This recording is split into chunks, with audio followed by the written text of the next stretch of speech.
So, hi everyone, I'm Romel, and on our previous video na pag-usapan natin kung ano yung CUSP. So ngayon, ang pag-usapan natin is kung ano nga ba yung financial planner. Marion, ano nga ba yung isang financial planner?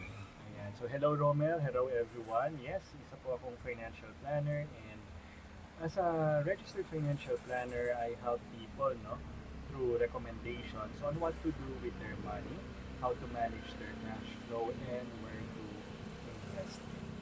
Ito, question ko sa Marion.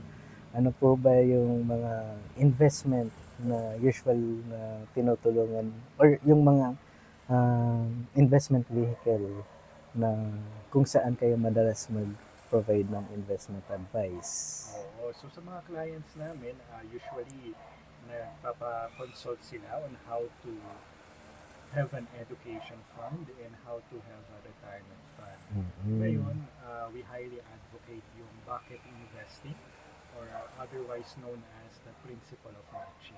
Ibig sabihin kapag long-term pa naman yung goal, we advise to invest in equities. Dahil long-term pa naman and we're talking about investing, it's okay, no?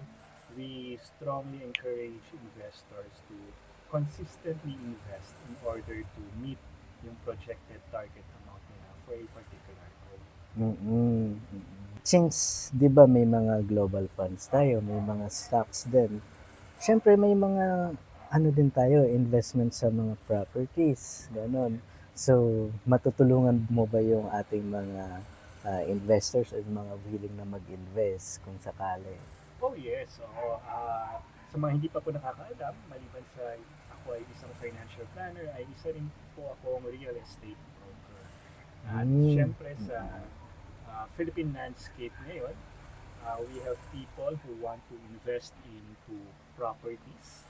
Ayan, syempre because like stocks, umakasa sila sa price appreciation. As a broker, gusto ko rin matulungan yung mga naghahanap ng kanilang future home, whether this be a condo or this be a house and lot. Mm-mm.